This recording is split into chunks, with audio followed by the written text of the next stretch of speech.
My name is Avery Morgan. I'm 36 years old, a communications director living in Denver, Colorado, and up until this year, I believed I was finally rebuilding a life worth living. After a brutal divorce, I was raising my 10-year-old son Noah on my own, paying off a modest mortgage on the house my late mother left me, and climbing steadily at my job in a fast-growing tech firm. Last month, I came home to find a bright orange foreclosure notice on my front door. I thought it was a mistake. My mortgage was paid, my bills were current. I even laughed, thinking the bank had mixed up addresses. But laughter faded fast. That night, my younger half-brother Ethan, charismatic, always the golden child, called me. His voice was ice. "Happy early birthday, Avery. Just wanted you to know, I sold the house. And Mom's account, drained. I needed capital. It's nothing personal. Nothing personal. I lost my home, my savings, my son's security, all before I blew out the candles. But the worst was yet to come. I grew up in that house. The one with the maple tree in front, the squeaky wooden steps, and the chipping blue paint Mom never got around to fixing.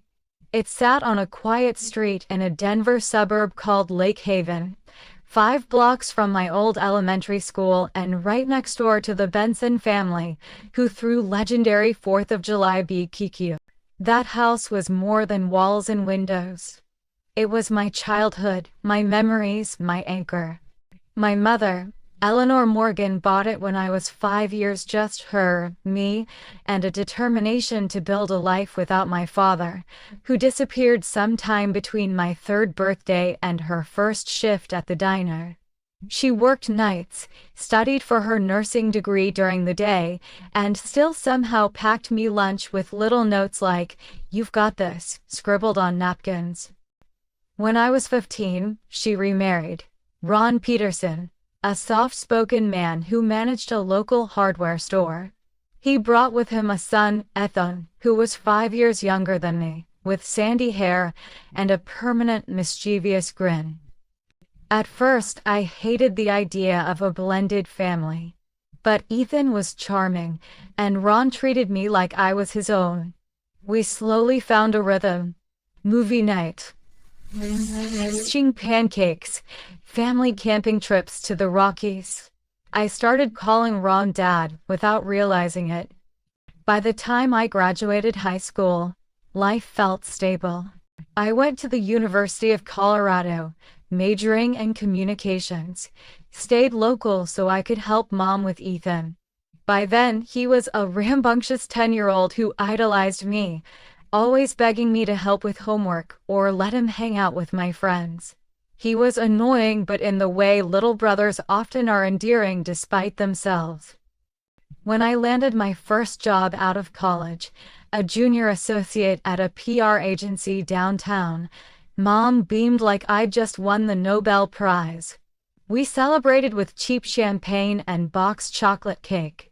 I still remember her words, "This is the start of your real life, Avery, make it yours."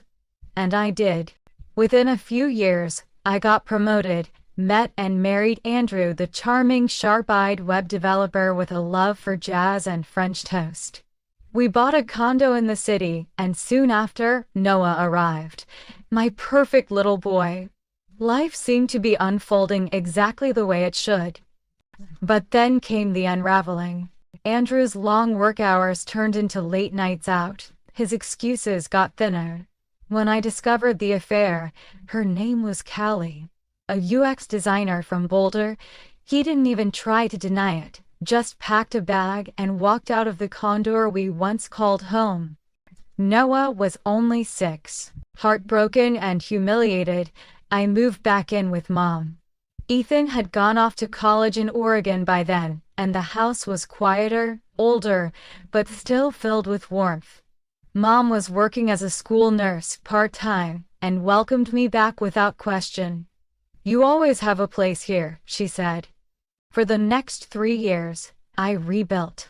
I started working at a mid-sized tech firm, commuting into the city, raising Noah with stability and love. My bond with Mom deepened, and slowly, I began to feel whole again. Then came the diagnosis, stage 3 ovarian cancer. She didn't tell me right away. Mom never liked to worry anyone, but once the treatments began, the facade crumbled. I became her caregiver. Noah became her joy.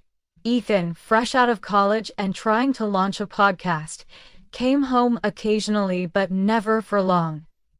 Mom passed away on a rainy Thursday in late April, surrounded by the hum of machines and the sound of me reading her favorite poems. Her will left everything to my daughter, Avery Morgan, and in her final days she whispered, "Keep the house. It's where you're strongest." I honored that. I poured savings into restoring it, repainted the exterior, refinished the floors. I made it a home for Noah and me. As for Ethan, he stayed away, claimed Denver was too full of ghosts, and spent most of his time chasing vague startup projects in California, New York, even Mexico for a year. We kept in touch through short holiday calls and occasional texts. Until 3 months ago, when he moved back to Denver suddenly. He said he was taking care of loose ends. He said he missed family. Believed him.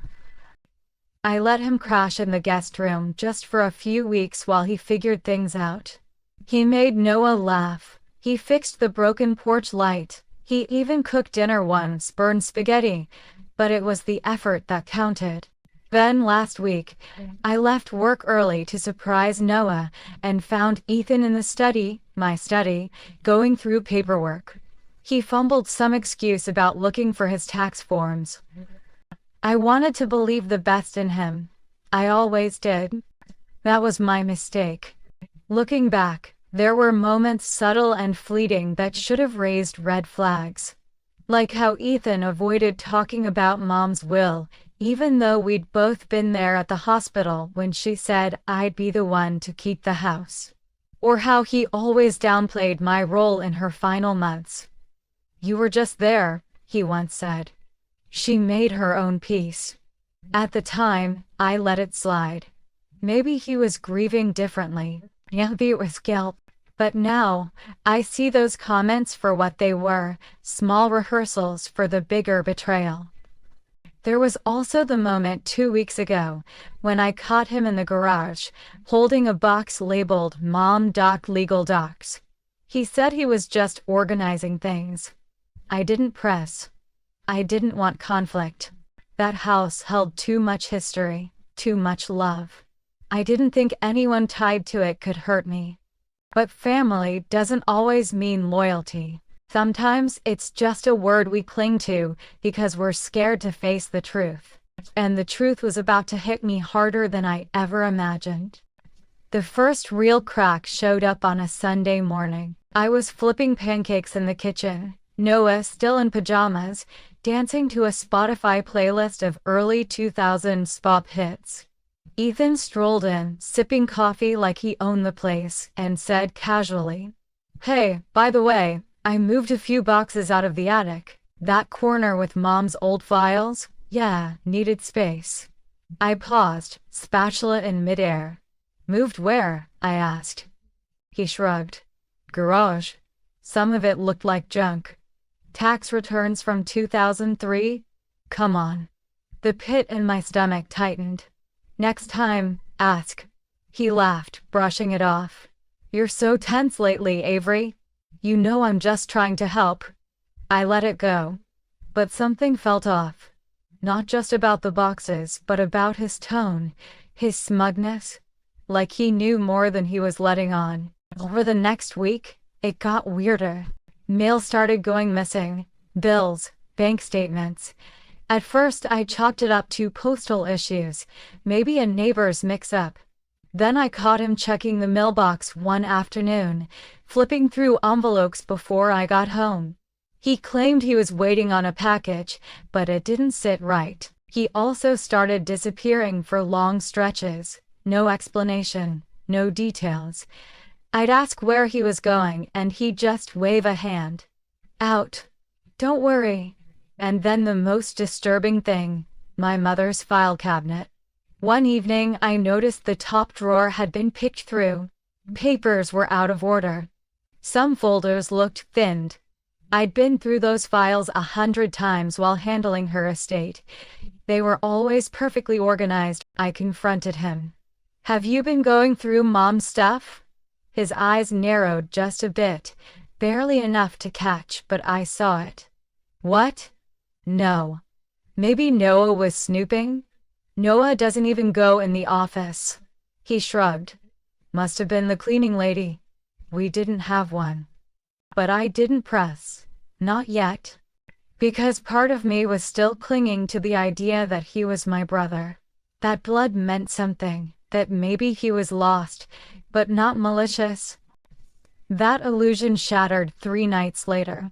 It started with a voicemail. I'd missed a call from our family's longtime attorney, Alan Greaves. We hadn't spoken in nearly 2 years, not since I'd finalized Mom's estate. Hi Avery, I got the updated power of attorney forms. Just wanted to confirm you meant to sign over full control to Ethan Peterson.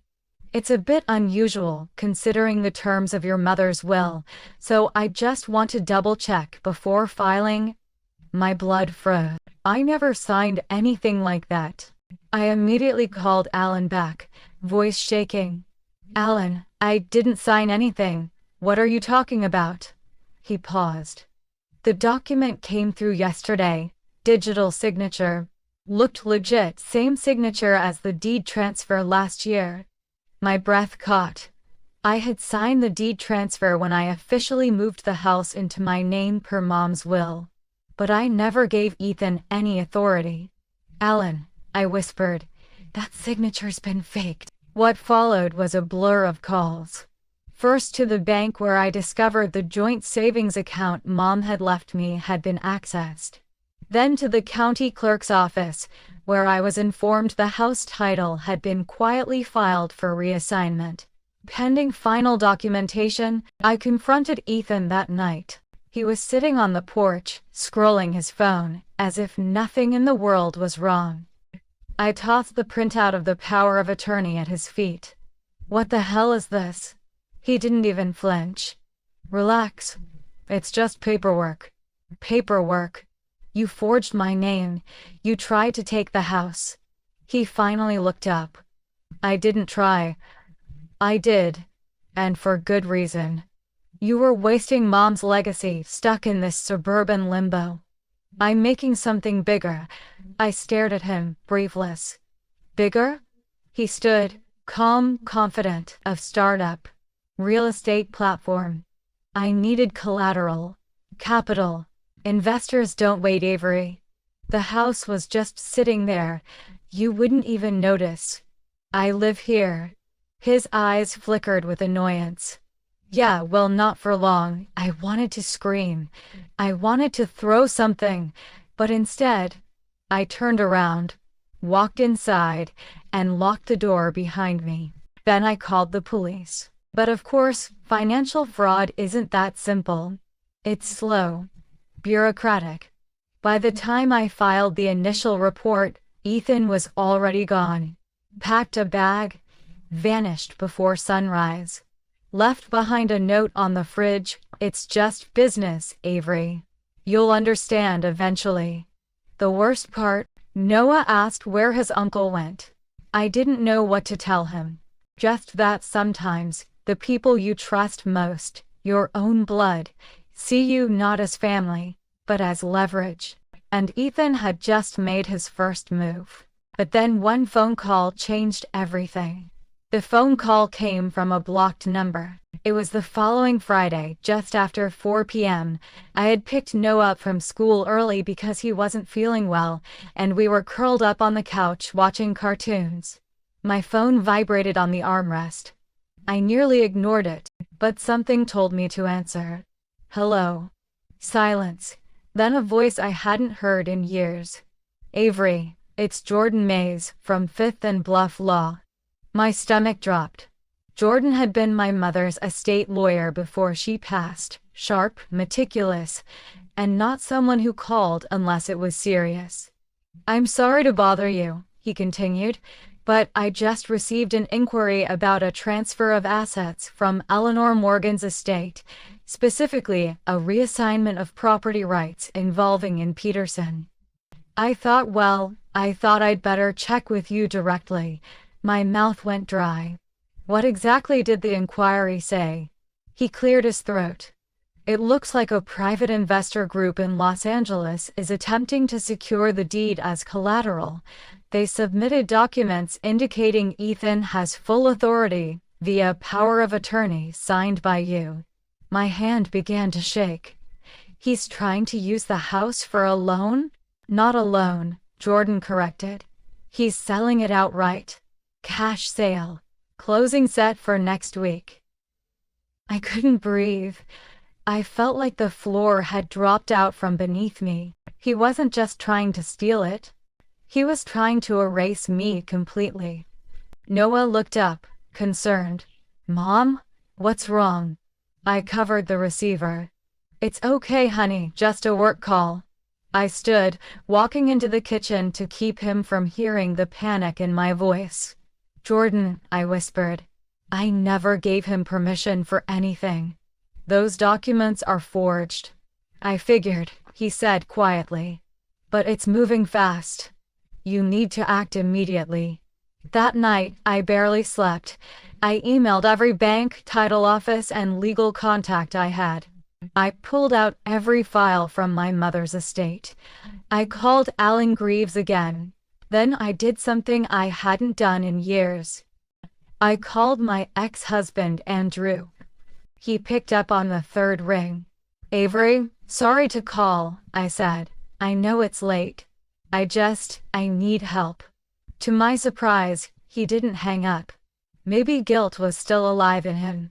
Maybe he remembered the woman I used to be, the one who once forgave him if only for Noah's sake. I explained the situation, how Ethan had forged my signature, how he was trying to sell the house behind my back, how everything I'd built for Noah and me was about to disappear. "Jesus," Andrew muttered. "You need a litigator. Not a probate guy. Do you know someone?" He did. A corporate fraud attorney named Elise Travers, one of the best in the state. The next morning I was in her office. Elise was in her early 40s, wore tailored suits, and had the no-nonsense energy of someone who could dismantle your ego with one look. "You've got one shot to stop this," she said, after reviewing the papers. "He's built a paper trail. Not a good one, but just good enough to get through the cracks. Can we stop the sale? We can delay it with a court order." She nodded. "But we need to move fast." That afternoon, Elise filed an emergency injunction, and a judge froze the transaction for 10 days, just enough time to build a case. But I wasn't done. I wanted Ethan to know I wasn't scared anymore. So I called him. He didn't answer, of course, but I left a message. "Ethan, it's Avery. You probably think you've won, that this house, Mom's house, is yours to sell and burn, but I'm not the same sister who believe in you blindly. I'm not the one who let things slide. You messed with the wrong person." I hung up, breathing hard. That night, I opened a box I hadn't touched in years. Inside were my mom's journals, handwritten, page after page of memories, worries, love. I flipped to the final entries. One caught my eye. "If anything ever happens to me, I hope Avery knows the truth. I never trusted Ethan with money. I added extra protection in the will, but I fear he'll try something when I'm gone. She'll need proof." I left it in the red envelope. Red envelope. I nearly tore the attic apart before I found it, tucked inside an old shoebox under my mom's winter coat, inside a notarized amendment to the will, dated 6 months before her death. It explicitly revoked any prior clauses that could be interpreted as shared ownership. and granted me exclusive control over the property and assets, with an added clause: any attempt by Ethan Peterson to access or manipulate said estate is to be considered fraud. It was signed, stamped, and legal. I drove straight to Elisa's office. When she finished reading it, she looked up and smiled. This changes everything. That weekend, Noah and I stayed at a hotel. I couldn't bear the thought of Ethan coming back, or worse, showing up with a realtor and strangers walking through our living room. Elise filed the red envelope as part of our case, and on Monday, we got the hearing date, Thursday, 2 days away. The night before court, I stood in the doorway of my son's room, watching him sleep, his tiny chest rising and falling beneath the covers. This house wasn't just wood and bricks. It was our fortress, our restart, our proof that we'd survived. And no one, not even blood, was going to take that from us. If you've ever been blindsided by someone you trusted, someone who should have protected you but instead tried to destroy everything you built, drop a below. You're not alone. The courtroom was smaller than I expected. No marble floors, no sweeping chandeliers, just faded carpet. A few rows of benches and fluorescent lights that buzzed faintly overhead. I sat at the plaintiff's table, my fingers clutched around a travel mug of lukewarm coffee, trying to keep from shaking. Elise sat beside me, calm and composed in her navy blue blazer, her tablet glowing with every document, email, and signature we had compiled. Across the aisle, Ethan leaned back in his chair, smirking, legs crossed like this was just another one of his startup pitches. He didn't even glance at me. That hurt more than I expected. When the judge entered, we rose. The hearing began. Elise stood and presented our side with surgical precision, walking through the forged documents, the unauthorized power of attorney, the bank withdrawals, the red envelope. When she read the line from my mother's amendment, any attempt by Ethan Peterson to access or manipulate said estate is to be considered fraud, my throat closed. I could see Ethan shift slightly in his seat. Just a flicker, but it was there. Then his attorney stood. A man in an ill-fitting gray suit who launched into some generic defense about family misunderstandings and unclear intentions. I barely listened. My ears were ringing, because while my body was sitting in that courtroom, my mind was replaying everything. Every warning I ignored, every time I told myself, he's just lost, or he'll come around. I thought about the porch swing where we used to sit as kids, eating popsicles, about the way Ethan once cried the first time his father scolded him and ran into my room for comfort.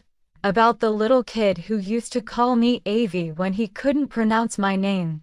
I thought about how that same boy had grown into a man who smiled while stealing the roof over my son's head.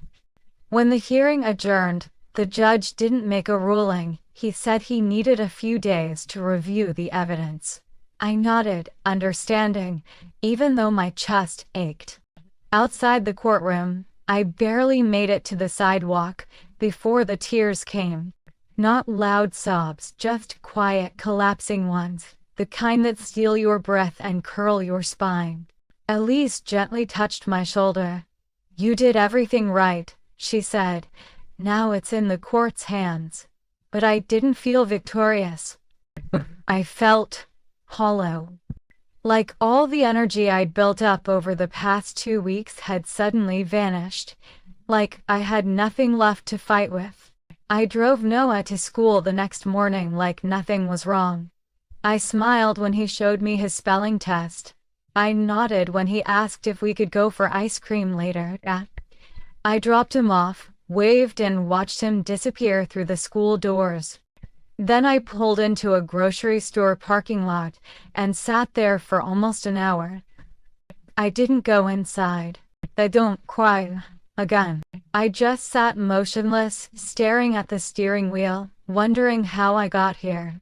wondering what it would feel like to be free of this weight, wondering if this was all there was now, fighting, surviving, waiting. I texted Andrew, not to reconcile but because he was the only person who knew what it felt like to lose something so foundational. He responded a few hours later with one line, "You're stronger than you think, even when you don't feel it." I wish I believed that. That night, I opened my laptop and went through photos, ones I hadn't looked at in years. Mom in her scrubs, holding a toddler Noah. Ethan, 16 with braces and a crooked smile, showing off his learner's permit. Me and Andrew before the wedding, so young, so convinced we had it all figured out. And then one that made my chest tighten, me and Mom on the porch, mugs in hand, watching the sunset. She's laughing. I'm leaning on her shoulder. The house is behind us, quiet and whole. I don't remember who took the photo, but I remember what she said that night. "You give too many chances, Avery. One day, you'll need to stop forgiving and start protecting." Back then, I thought she was being dramatic. Now I understood. Around midnight, I walked into the backyard barefoot, wrapped in a blanket, and stared up at the stars. The air was cold. My toes went numb in the grass. But I stayed there longer than I should have, just breathing. I wasn't okay, but I was still standing. And maybe that counted for something. The next morning, I called in sick for work. I didn't have the energy to lead meetings or present marketing metrics. I barely had the energy to get out of bed. Noah was already up, quietly eating cereal and watching cartoons. "Mom," he said, spoon halfway to his mouth. "Are we gonna be okay?" The question hit me like a punch to the gut. I forced a smile. "Yeah, baby, we're going to be okay." He nodded, but the way his eyes lingered told me he didn't quite believe it, and that was the worst part. He was only 10. He shouldn't have to feel that kind of uncertainty, not about his home, not about his safety. After he left for school, I walked through the house slowly, touching the doorknobs, the framed photos, the edge of the kitchen counter. Everything looked the same, but it all felt temporary. Like I was just a visitor in my own life, waiting for someone to tell me my time was up. I ended up in the attic. There were still boxes I hadn't opened since Mom passed her old scarves, some holiday ornament, a record player that never quite worked right. I sat on the floor, running my hands over a faded Christmas stocking with my name stitched in red thread. I remembered her making it when I was 8, staying up late sewing while I slept. I missed her so much. I whispered into the still air, "What would you do if it were you?" Silence. But in that silence, I felt something stir. Because even though I was exhausted and grieving and angry beyond words, I realized one thing with absolute clarity. I hadn't come this far just to let him win. It started with a message. A simple, unexpected text from someone I hadn't spoken to in nearly 8 years. "Hey Avery, I saw something you might want to know. Can we talk? Haley from CU."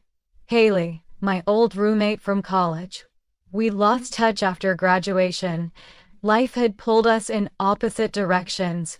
She'd moved to Chicago, started a consultancy firm, and last I'd heard was doing well. I replied immediately, "Of course, what's going on?" She called that afternoon.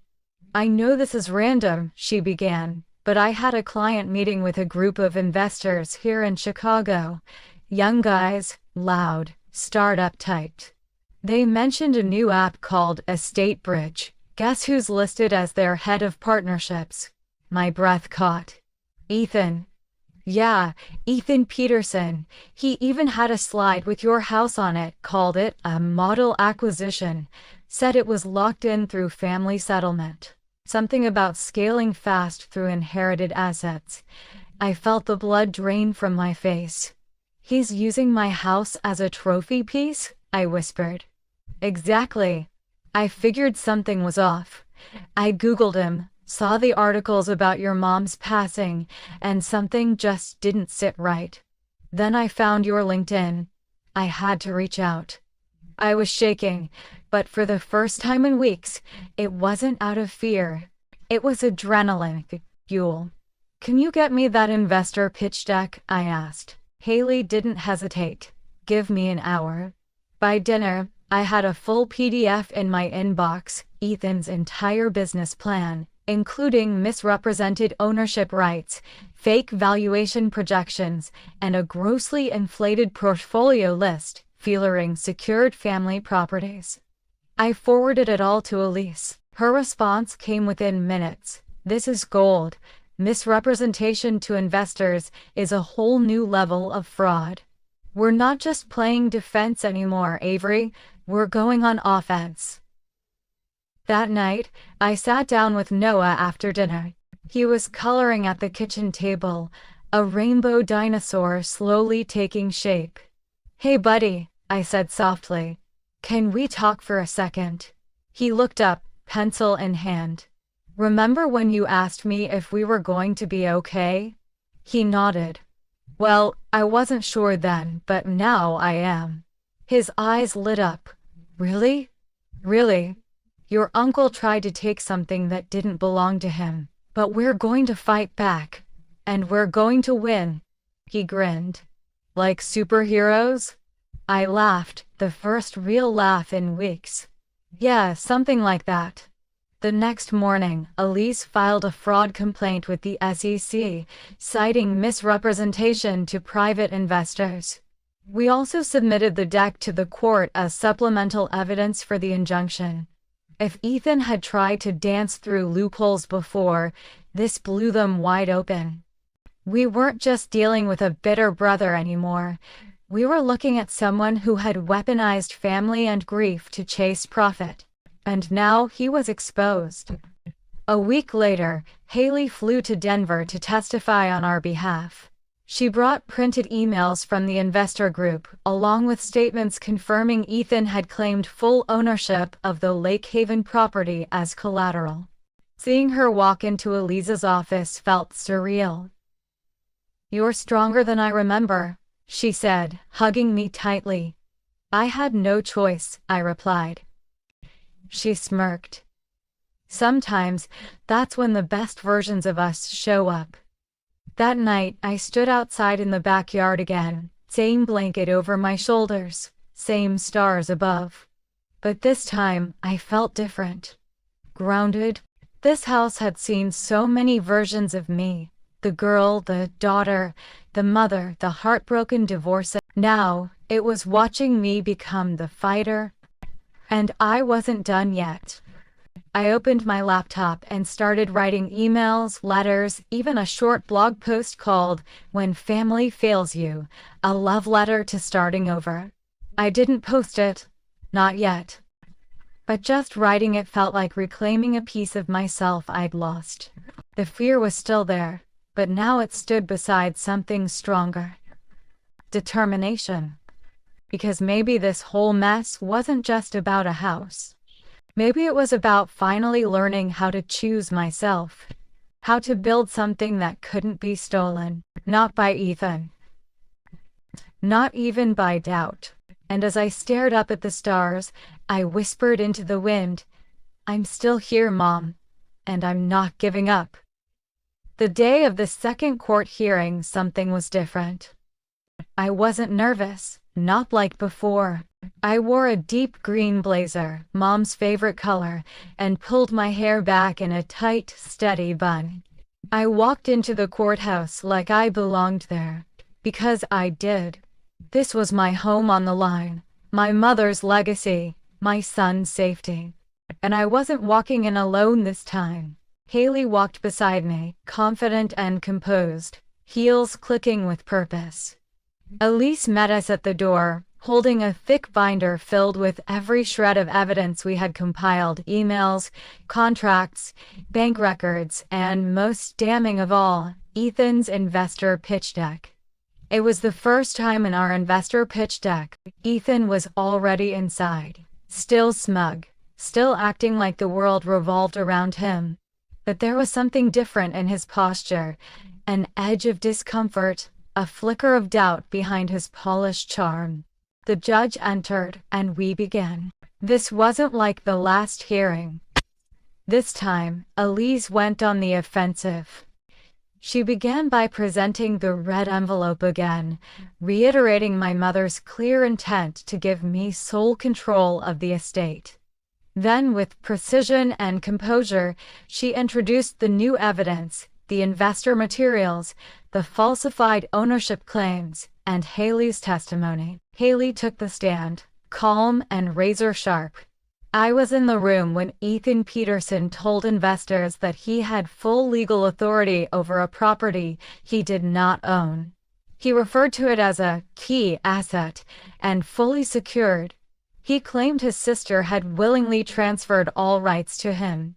And did he provide any documentation to support this? Elise asked. Haley nodded. Yes, a digital signature and a copy of a deed that did not match public records. Was anyone else present? Yes, 2 investors from Chicago's Delta Vent Group, both of whom have since withdrawn their interest after verifying his claims were false. I could feel the shift in the room. The judge leaned forward.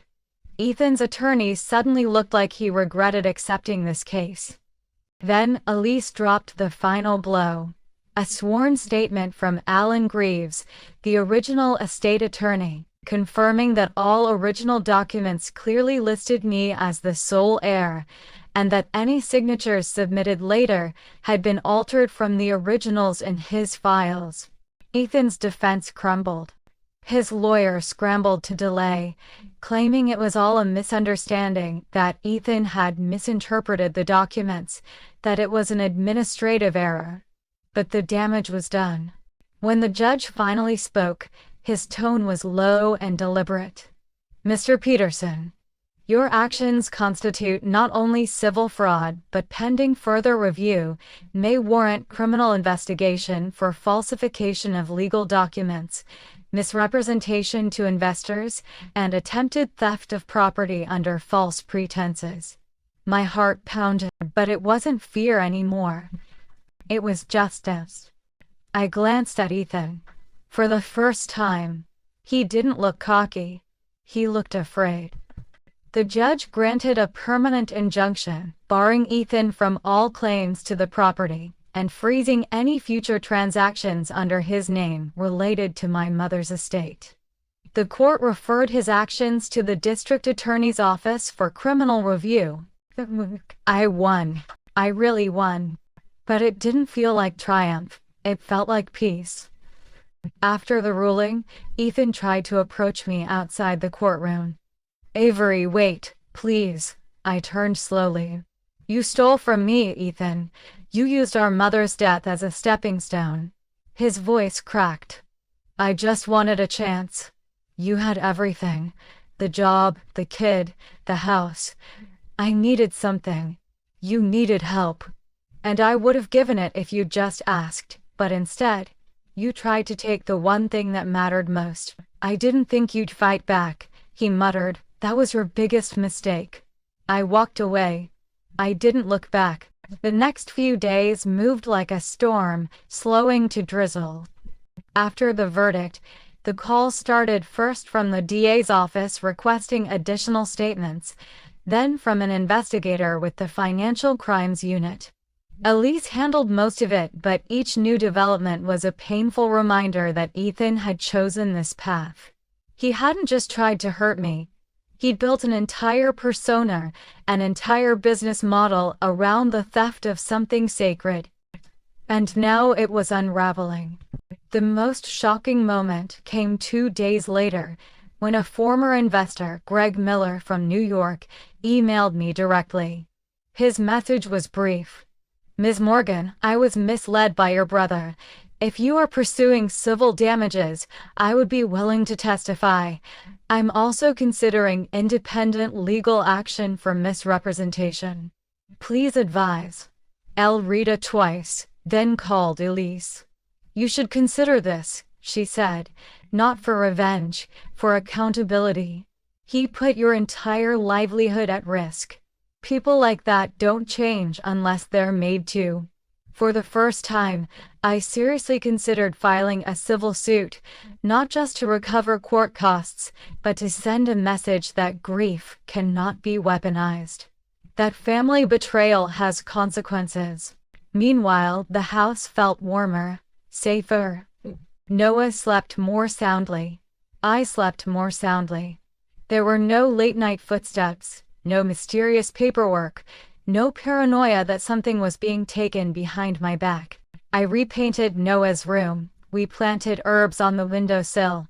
I even took a week off work to simply breathe. Then, on the 6th night after the ruling, I found a card in the mailbox. No return address, just my name written in messy handwriting. Inside, I never meant to hurt you. I just didn't know how to be anyone else. I hope one day you'll forgive me. E. I stared at the words for a long time. There was no anger left in me, only sadness. I put the card in a drawer and walked back into my kitchen, where Noah was stirring cookie dough with a wooden spoon too big for his hands. He looked up. Chocolate chip okay? I smiled. Perfect, because in that moment, everything truly was. A few weeks after the court ruling, I found myself driving past Lake Haven Elementary. It was a Saturday morning. I had no reason to be there. Noah was at a friend's birthday party, and I had a rare 2 hours to myself. But something pulled me toward that place. The old brick building where I first learned to read, first got detention, and first discovered how cruel and kind kids could be in the same breath. The schoolyard gate was open. I parked and wandered inside, past the rusted monkey bars and faded hopscotch lines. And then I saw it, the old oak tree behind the playground. The same tree where Mom used to wait for me after school when her nursing shifts allowed. I'd run to her, arms full of crafts and stories, and she'd kneel down and listen like I was delivering state secrets. I stood there now, hand resting on the bark, and let the memories wash over me. One in particular came rushing back 3rd grade. I'd failed a spelling test and hid the paper in my backpack for 3 days. When Mom finally found it, I braced for yelling. Instead, she pulled me into the kitchen, handed me a dictionary, and said, "We'll conquer words together." We did. And I never failed another test that year. That memory reminded me of something important. Mom never shamed me for failing. She only ever pushed me to rise again. And maybe that's what this whole ordeal had been. But a test of identity, a call to grow stronger. As I walked back to the car, I looked up at the sky, bright, wide, open, and whispered, "We're still conquering, Mom. Just like you taught me." And for the first time in a long time, I felt her with me. Not just in memory, but in strength. Ethan's downfall didn't come in a single dramatic crash. It came slowly, precisely, and relentlessly, one burned bridge at a time. 2 weeks after the court ruling, the district attorney's office officially launched a criminal investigation against him for document forgery, financial misrepresentation, and attempted real estate fraud. Elise had handed them everything: the forged power of attorney, the falsified investor materials, and the testimony from both Haley and Alan Greaves. There was no denying it now. Ethan hadn't made a mistake. He had orchestrated a scam. While the criminal case was being prepared, news of the court ruling started to spread in local business circles. A legal blog picked up the story, framing it as a family inheritance gone wrong. It wasn't long before Ethan's professional identity began to erode. Fast. The startup he tried to build, a state bridge, was immediately blacklisted from multiple venture capital platforms.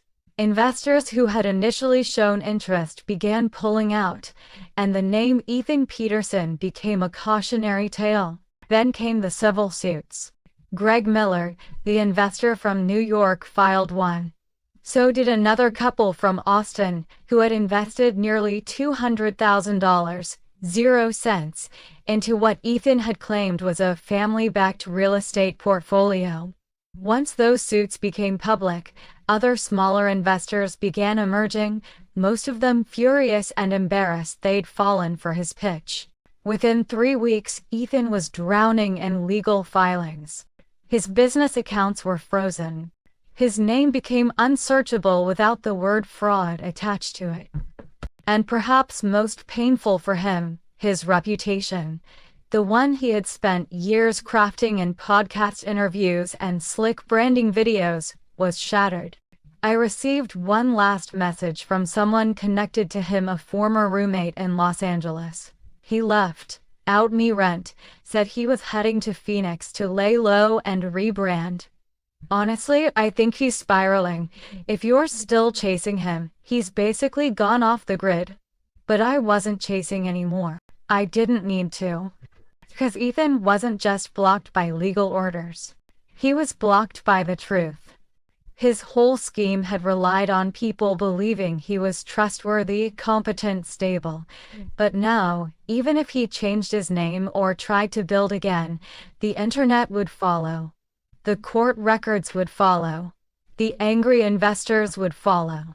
He hadn't just lost a court case. He'd lost access to the very world he wanted to belong to. I later found out that he attempted to pitch a new idea under a different LLC name with a fake co-founder at a small venture conference in Tucson. But someone in the audience recognized him from an article on LinkedIn and alerted the organizers. His pitch slot was pulled mid-session. He left before lunch. That was the last credible sighting. I didn't cheer when I heard that. I didn't feel victorious. I felt tired. Because this wasn't just about revenge or legal wins.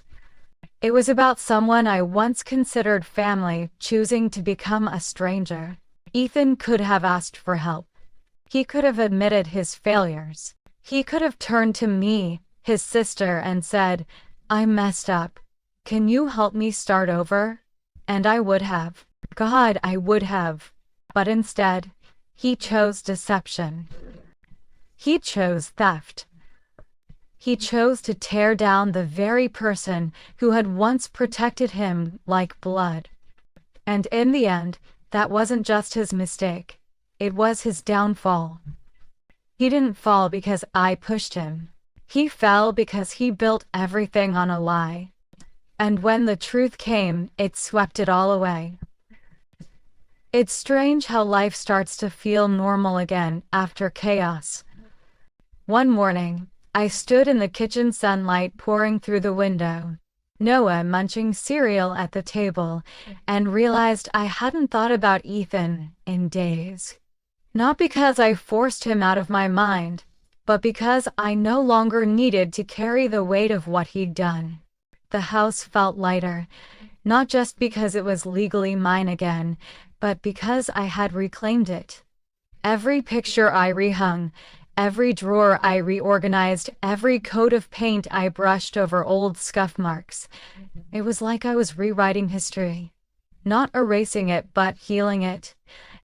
I remember standing in the hallway one evening, watching Noah sleep. His small chest rose and fell with peaceful rhythm. The same room that once echoed with tension now held stillness. It hit me then. I wasn't surviving anymore. I was living. After the ruling, I took a sabbatical from work. My boss, surprisingly understanding, told me, "Take time. Come back when you're ready, but know that your voice matters here." That sentence stuck with me. Your voice matters. For too long, I'd let guilt, fear, and self-doubt silence me. I had spent so much energy trying to hold everything together that I forgot how to advocate for myself. So during that sabbatical, I wrote. Not for anyone else, just for me. I wrote about grief, about betrayal, about single motherhood, and late-night panic attacks, and the strange strength that only rises when everything else has fallen apart. Eventually, I submitted one of those pieces to a local journal. They published it. Mother. Then a podcast host reached out, asking if I'd be willing to tell my story. I said yes. Not to shame Ethan, not to air dirty laundry, but to speak for the people who'd been blindsided by the ones they trusted most. People like me, quiet fighters, rebuilding from the rubble, wondering if healing was even possible. Turns out, it is. I've had dozens of emails since from strangers who said, "That happened to me too," or "You put words to what I've never been able to explain." Each message reminded me of a truth I almost forgot. Pain isolates us, but story connects us. And when we speak up, we give others permission to stand too. Noah and I created new routines. Weekend hikes, Friday pizza night, Sunday baking. We planted vegetables in the backyard, carrots, tomatoes, basil. Watching something grow again felt symbolic, like we were reclaiming more than just land. We were reclaiming our future. On the 1-year anniversary of the court decision, I hosted a small dinner, just a few close friends.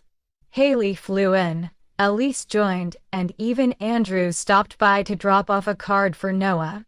There was no bitterness left between us, just a quiet understanding that we had both changed. That time had taught us things youth never could. After everyone left, I sat on the porch alone, wine glass in hand, the breeze warm on my skin.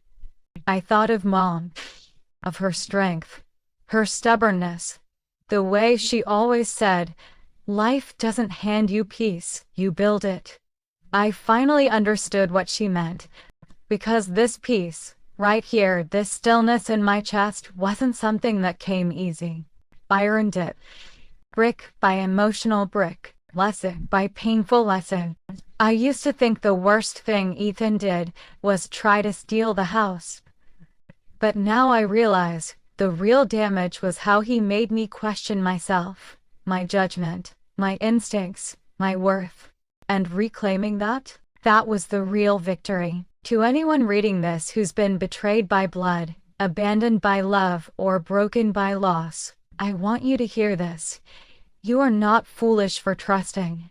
You are not weak for caring. You are not alone for hurting. But more than that, you are capable of rising. Not just to survive, but to rebuild. To reclaim. To begin again. Because I did. And if I did, you can too. Have you ever trusted someone who let you down? Have you ever had to rebuild your life from the ground up?